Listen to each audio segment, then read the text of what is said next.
Hello, welcome to Smash Hit Sports. I'm Cody. Today we have an incredible guest, all-time ball watcher. She's an ESPN analyst, has called games for more conferences than most people can probably name.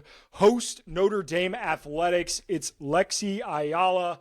Lexi, welcome to the show. Thank you. I'm excited to be here, Cody.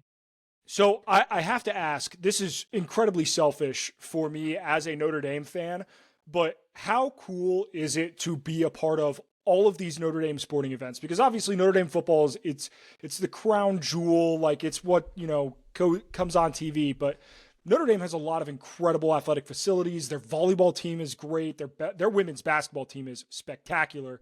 I'm hoping the men's team, I believe in Shrewsbury, but how Yeah. cool is it to host all of these different Notre Dame events?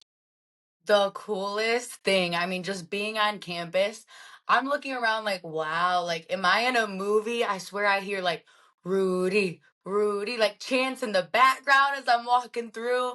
And like to host the spring football game, to welcome everybody into the cathedral of college football. I mean, it was the coolest thing. Like you said, women's basketball is completely blown up over there. They're selling out every game. And then men's basketball has amazing things going on. We have two of the top five highest recruited high school kids coming in for next year. So the freshman class is the best freshman class that will ever be in Notre Dame history. So there's a lot going on at Notre Dame to be excited about.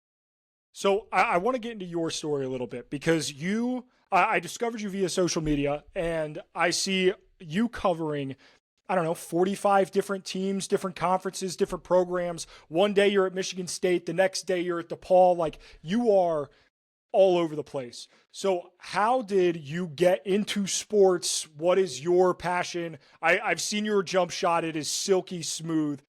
Talk talk to the people. How did you get into sports broadcasting and kind of your journey? Appreciate you. Shoot or shoot. Well, yeah, it definitely started with me playing basketball. That's where my love of the game started from my dad. I got to watch him playing at the courts, and he was always the best guy up there. He was like a street hooper legend. And I just wanted to be like him. Like he played with that swag and, talked his stuff. So, like, that's how I learned to play basketball and fell in love with the game. And then when it came time for me to be done playing, like the whole identity shift that an athlete goes through when you're done playing the sport is like earth shattering. It's terrible. Like I am basketball. Like it felt like I don't know who I am without it. So honestly, like I didn't want to go into any type of career that didn't involve basketball, at least in some way, shape, or form. So that's where that started. I knew I was going to stay in basketball my entire life. And I'm like, if I'm not playing it, what's the next best thing is either coaching it or talking about it. So that's how I got into just talking about it. Now I get paid to talk about basketball. Love it, love it. So, coming from Michigan State, how did having a because Michigan State incredible school. How did that prep you for what you're doing now? Because there is I mean, you're covering the schools kind of in this region, the Michigan, Indiana area, but how did Michigan State prep you? Because go Spartans, right? Right, go green, go white. No, hugely. So as a Michigan State grad, I got to get in tons of different clubs, and the most important one was BTN Student U.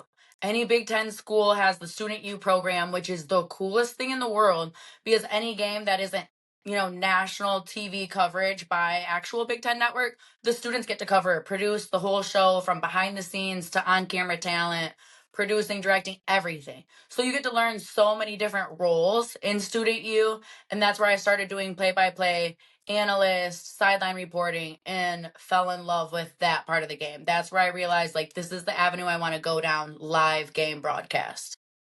Love it. So you talk through analyst, broadcast, sideline reporting, the hosting of these games. How many jobs do you actually have? Like how many? Like what is because your schedule is insane. Like I'll see you like driving from one school to the next school, doing one thing after another. It's crazy. Yeah, I had a 72 game season this year. So that's how many basketball games I had. And some of the games are 6.5 hour drives one way that I'll drive to Illinois State, call the game, drive right back in the same day. So it'll be like a 20-hour long day. And, it's just part of the grind. Like when you start off before you get the call up from the ESPN, like that's kind of what you have to do. You have to hit up anywhere around you and be willing to make the drive, be willing to do jobs that like might not pay as much as like you would hope and think, maybe sports broadcast would get paid until you get that call. And like I've started to get those calls. So now I get to take some flights and call some bigger nationally televised games. But you gotta trust the process and be low woman or man on the totem pole first. Love it. Love it. And it shows the work ethic and everything. Because I've seen the TikTok lives while you're broadcasting is always interesting to me seeing, because I don't get to watch the game in that instance. So I'm just seeing your interpretation of it. I think it's really cool. Your broadcasting style, I think, is very unique because you come from a background with having played basketball, and you can just tell the love for the game that you have when you're calling it. Is there anybody that you like model your, not to like copy people, but like, is there anybody that you model your broadcasting after? Honestly, no. Like when I first started broadcasting, I just went in there with purely my love, my passion, and my knowledge IQ for the game and was just winging it. I mean, when I really started getting reps was as a student during COVID, and I was the only one approved to be in there calling games. So I was play by play and analyst. I would hop on the broadcast talking about, all right, everybody, solo dolo, big Lexi Ayala, back at it again. Let's go. So I was just so flamboyant, so myself. I'm literally calling this game with only myself to talk to. That's when I got a talent coach, though, and she really started to clean me up. She's like, okay, I love the personality. That's what makes you different. But now let's like rein this in. So she's helped me sharpen it, become more professional with the way that I call the game. But honestly, it's just been like my own lingo that I've just thrown into this whole broadcast thing. I love it. Do you ever feel pressure?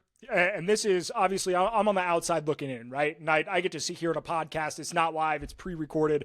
But do you ever feel pressure to throw in like a saying or like hey, I've been sitting on this phrase, like the Onions or Mike Breen's Bang, or there are just so many iconic calls. Is there ever like, have you had something in your back pocket where you're just like, somebody makes a deep three, like I'm yelling this? No, actually, like it's so funny because a lot of the play by plays that I do work with, they'll have like pre thought of stuff, coming into a game that they're like, if this person scores, this is what I'm going to say. And I love that. I love the wordplay. I don't know what it is, if it's that I just like wrote a lot of poetry growing up and through my life, like the poet and I didn't know it thing, but it just comes out naturally, like reaction wise, and a lot of times rhymes. Like I don't know how I do it or how I throw out these cool funny like catchphrases in the heat of it, but one of the girls, it was at Western Michigan, uh Zaricki was her last name. She was sweet, she was so smooth with the ball, her ball handling was crazy. And all of a sudden, in the middle of a broadcast, I call her Tricky Zaricki, and Ooh, it just like caught yep, on. that's Like the smooth. whole team, everybody after that was calling her Tricky Zaricki. So it's just like it just comes out.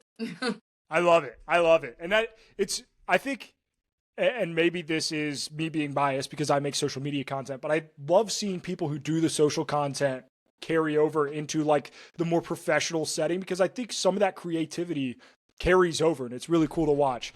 Speaking of social media, I originally found you on TikTok, but now I follow you everywhere. And if you don't, you need to make sure that you do follow Lexi, Lexi Rain 1523.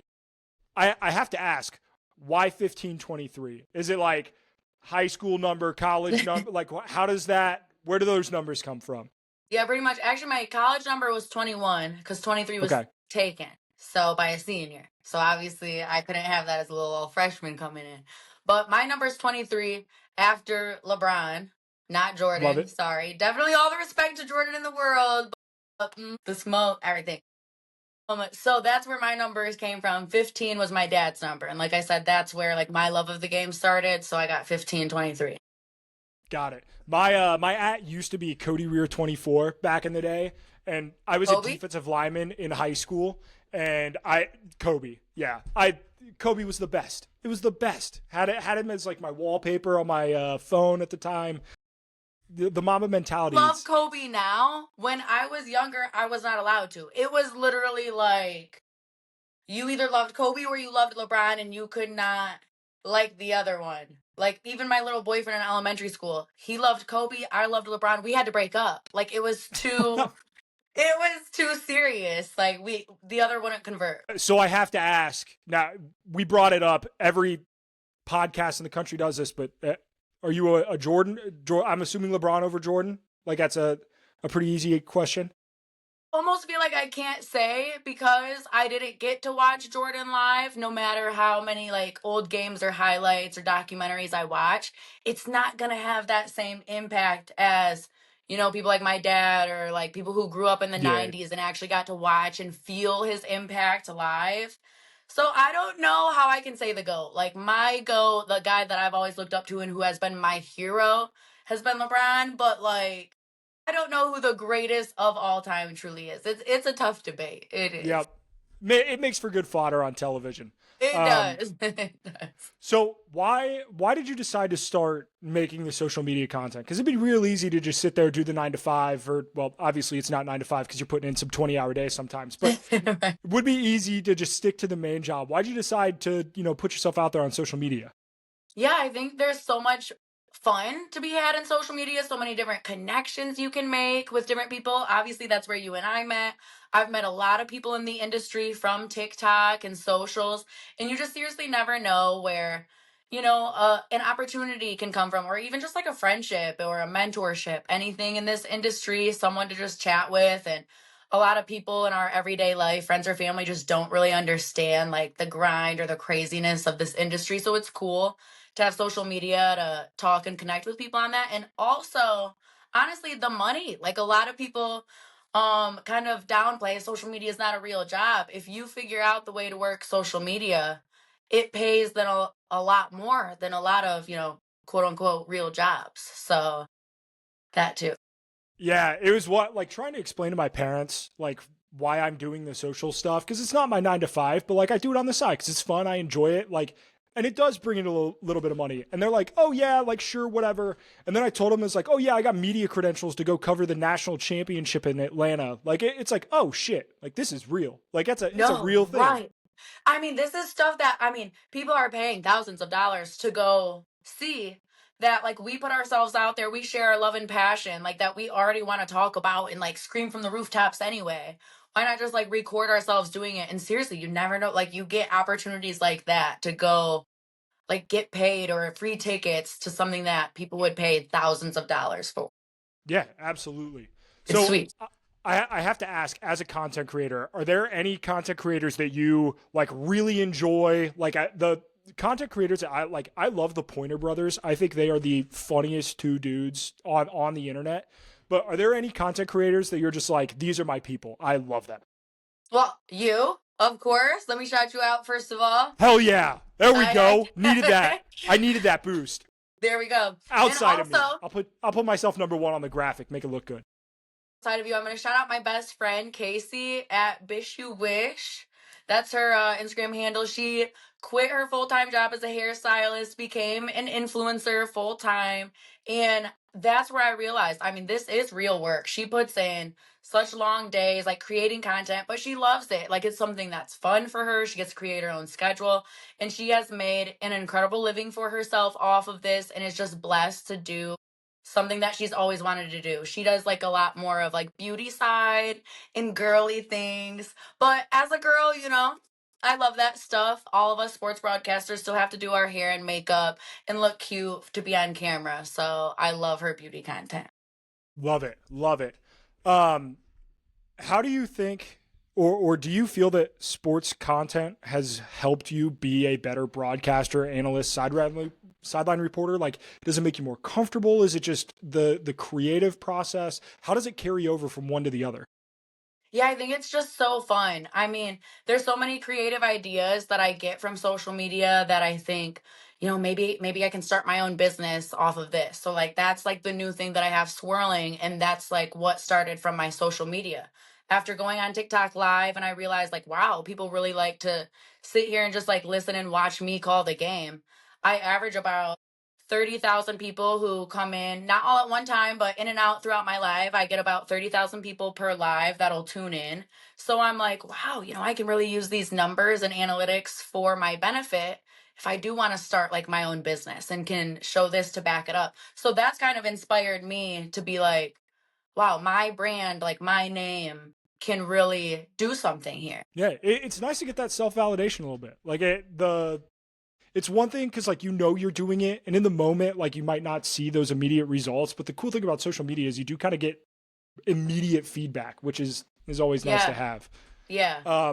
But before we get into, because I got to talk about Notre Dame, I'm incredibly selfish, but hey, it is what it is. You cover the team. That's not Talking that's just about me. Notre Dame. That's It's just me great. doing my job, right? But Yes. before we get into it, I have to do my shameless plug. Home Field Apparel. They make the best college merch in the game. Every team that Lexi covers probably has home field merch, from DePaul, Michigan State, Western Michigan, the MAC. Like, Notre Dame's selection is incredible. I'm wearing a Texas Home Field Apparel shirt at the moment. They have the best college merch in the game. Use code SMASH for 15% off your first purchase. The link is in the description of this video if you're watching on YouTube, or in the description of the audio version of this podcast. But Lexi, Notre Dame, out of all of the Notre Dame games that you call, what is your favorite? My favorite one, I mean, it was tied. It was tied. No, okay. It's a close 1 and 2, but I am going to give it a 1 and 2. Number one was North Carolina at Notre Dame this year for men's basketball. Oh my gosh, it was sold out. The atmosphere was insane. I had my whole family there, so that was like the extra cherry on top. I brought my sister down for one of the contestants or games that she was a contestant for, and she won a Yeti cooler. Like the whole crowd was There we cheering go. for her. Like it was so cool. And it was such a close, good game. It was back and forth. It was amazing. The vibes, incredible. It was sponsored by Verizon too, so like the entire place was lit up green, and like we all had the cool like boomsticks. It was a vibe. And then the second one was just the spring football game that I got to do. That was the first ever football anything I got to host. And just you could feel the history walking in there. That was my first time stepping foot on that field in that stadium, and I was blown away. Blown away. How different is it preparing for, like, spring football is always something that's an enigma to, like, I played college football, but D3, so obviously doesn't get the media coverage. We didn't have, like, we had a spring game, but like nobody came.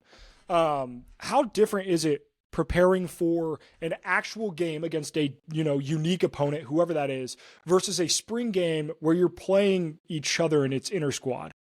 Yeah, it's very interesting because the open in that was about 10 minutes long, like trying to explain to all the fans that came out. And there were a lot of fans that can't come out for Notre Dame spring football, even though it's not like a real game.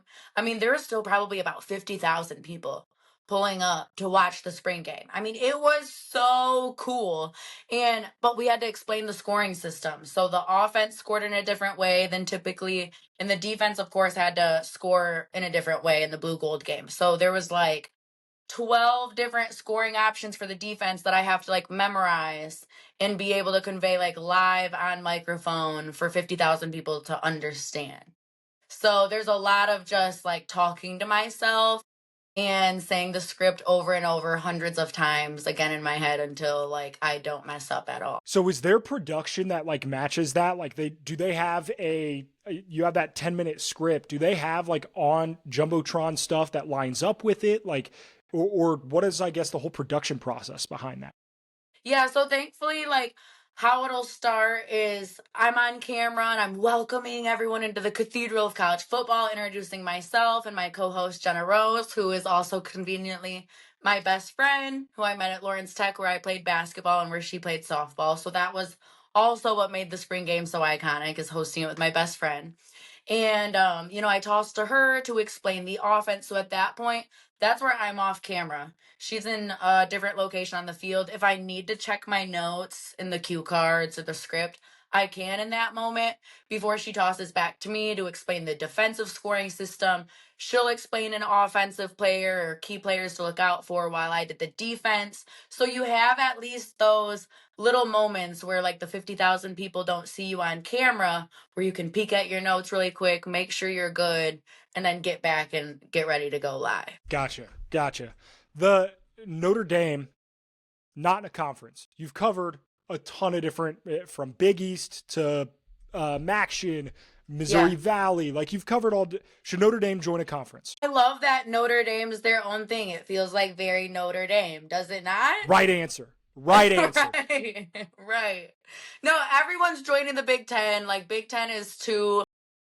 It's not even the Big Ten anymore. You gotta call it like the Big 20 or something. I don't know. So I love that Notre Dame's their own thing. They kind of call their own shots. I think there's a lot of freedom in them doing that.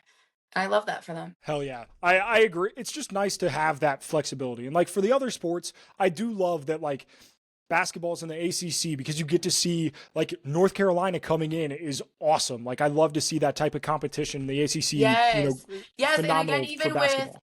with the women's side, how it's so cool, the way that Notre Dame got to build out their schedule and play one of the toughest schedule in all of women's college basketball, it's because they're not locked into a conference, so that makes a huge difference. Meanwhile, UConn, they get to build out a tough non-con schedule, but honestly in the Big East it's not as strong as it could be. Their biggest competition is Creighton, who they still blow out by 20. So it's like, Notre Dame has a lot of freedom in that too, in making sure that they have a competitive schedule.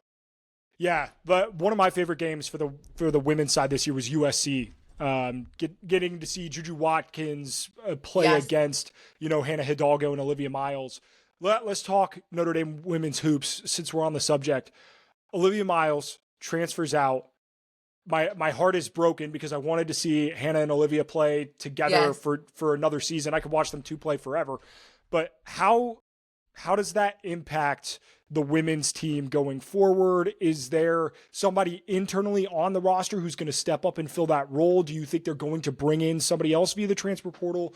How impactful is that move? Because she was one of the best players in college basketball last season. Oh my gosh. It's so impactful, especially with the fact that everyone thought that she was going to go and declare for the draft and go into the WNBA. And instead of doing that, or you know, most stay another year at Notre Dame and then instead to hit the transfer portal, it was really like a shot in the heart for Notre Dame fans. Like, wait, what is going on within Notre Dame women's basketball right now? I do think they'll have to recruit from the transfer portal. It's not so easy to have or expect a freshman or a sophomore to fill the shoes in the off season and put in enough work to fill the shoes of an Olivia Miles. I mean, she was, like you said, one of the best players in all of women's college basketball. They were the best combo guard in the nation between Miles and Hidalgo.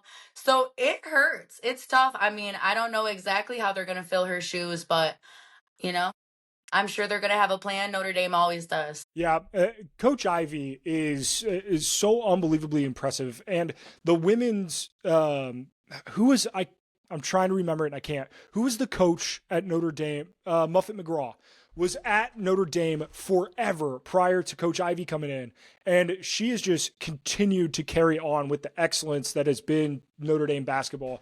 How important has having elite coaching been? Because we've seen it happen at the football level, right? You bring in Marcus Freeman, he's separated himself as one of the best coaches in the country. But I'll say I think Coach Ivy is a top 5 coach in women's basketball right now. I don't think that's that hot of a take. Truly, no, I don't think so either. I think she's extremely underrated. And I also respect and appreciate the fact that Notre Dame also has made it a point of emphasis to diversify their coaching rosters. I mean, Coach Shrewsbury for the men's side is also a Black coach. Meanwhile, Coach Ivy and Freeman are Black coaches. And it's really impressive that Coach Freeman already this soon, became the first Black and Asian head coach in football to make it to a national championship game. Like, that's incredible. Coach Ivy is setting that same exact foundation. A lot of people talk about Coach Dawn Staley, as they should. She has her respect, her flowers for days. But Coach Ivy, like, it's time for some people to start giving her a little bit more of those flowers too, because she is doing her big one over there. I agree. She's incredible. Let's jump over to the men's side.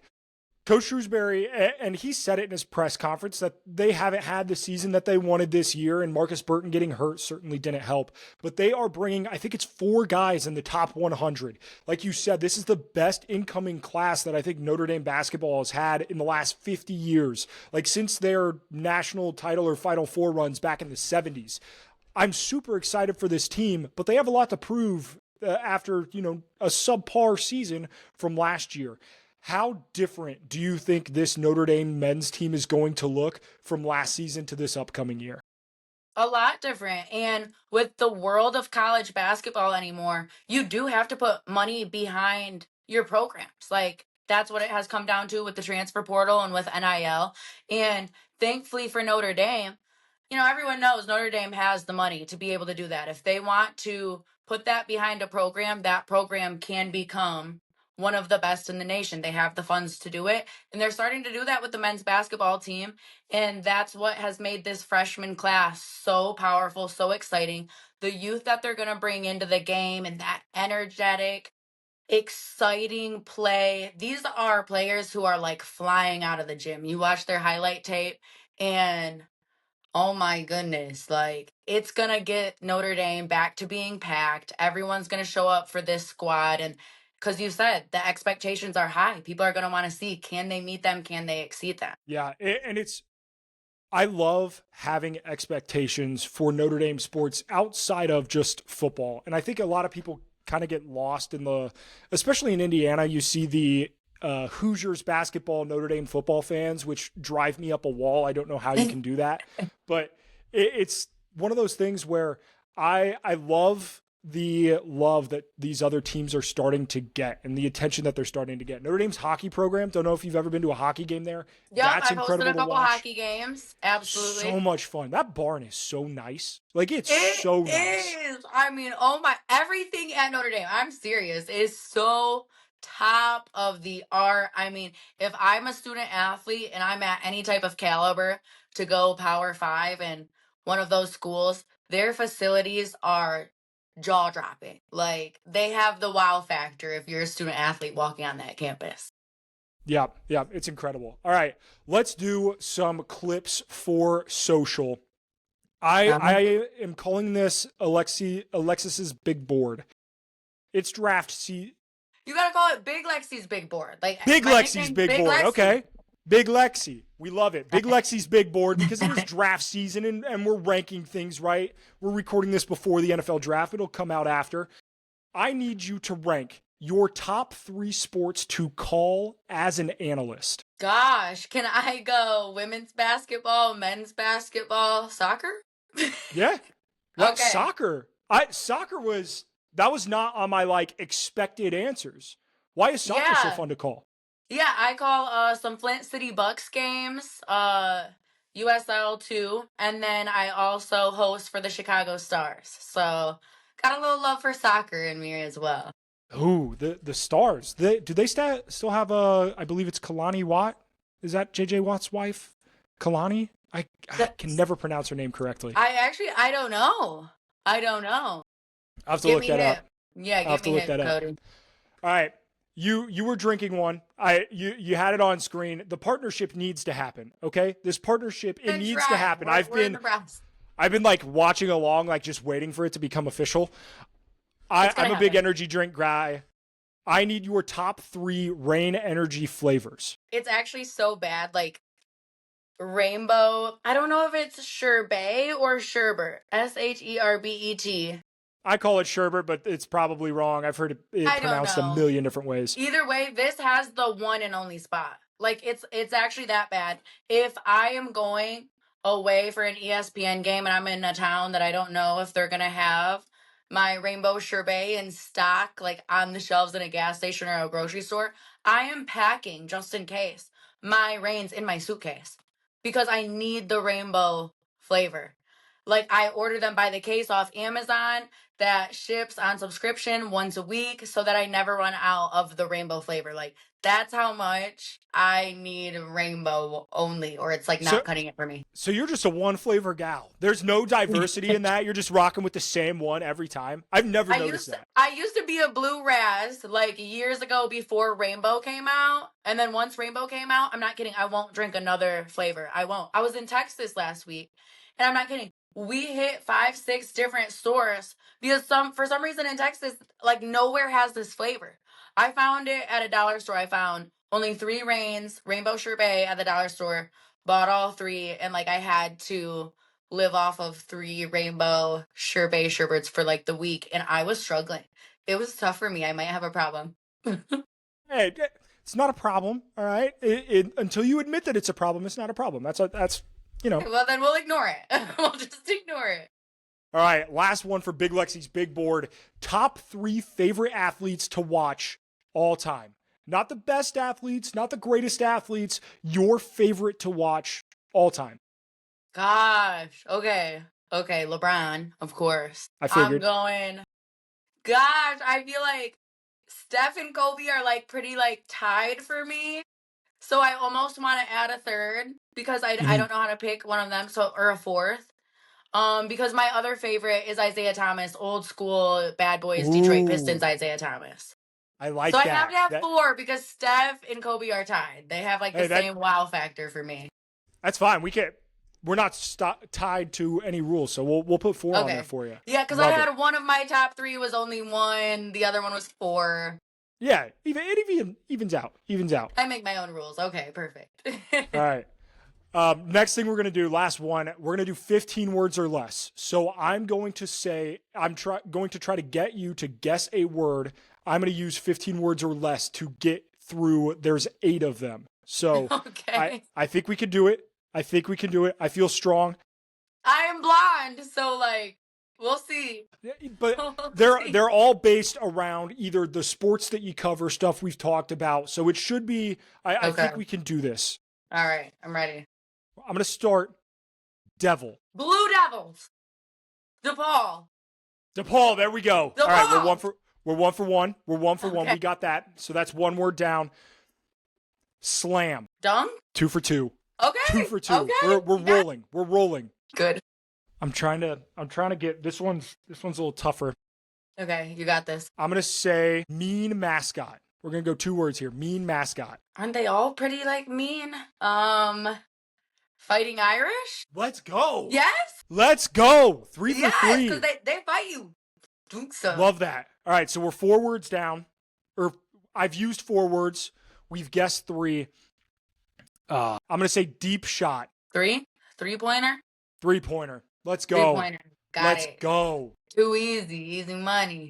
All right, next up, King. LeBron. Easy. I could have done my Sunshine, my Shayla, every other edit. That's the LeBron James music edits on TikTok are truly some of the greatest content I've ever seen. I mean, they are. Oh my gosh, what the hell, LeBron James? I'm like, yes. What the hell, Burton? Yeah. I'm a Pacers fan, so like but Pistons got their first playoff win in what, like a decade and a half? Yeah. I mean, I'm going to the game Sunday, so I can't wait. Game 4 in Detroit. That'll be awesome. Did you see though? Awesome. Quick pivot. Burton was the most overrated player voted by the NBA. Yeah, which like I get it because he's not like super efficient, but like that kind of surprised me. It's been Rudy Gobert for a while, and I think he came in second. He was second. But yeah, that kind of surprised me a little bit. Like I love Halliburton, but like I'm one to recognize that he's not like but he's fun. And like as a Pacers fan, I'll just take that. I'll take fun. We haven't had fun since Victor Oladipo, back pre-injury Oladipo. I love it for you. He's the best. You have fun with the fever as well. Okay. Anyway, now you got Caleb. Okay. Yeah, things are good for y'all Indiana fans. Yes. Indiana basketball is in a good spot. They're in a good spot. All right. Next one. It's a little tougher, but I think we can get there. I'm trying not to use like abbreviations because that's the problem is all these. There's so many abbreviations in college sports. I'm gonna go with city and see if we can't get it in one, but I know that's a stretch. City. Yep. Just city. Yep. Just city. So many different cities. Oh God.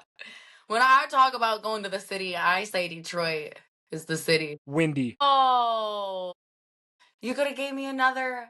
Oh, I know. Chicago. I'm giving you another word. Yeah, I'm giving you another word. Chicago. Okay, so we're good there. We're what? Okay. We're 6 in, so we got 2 more that we got to get. And this one's going to be tough.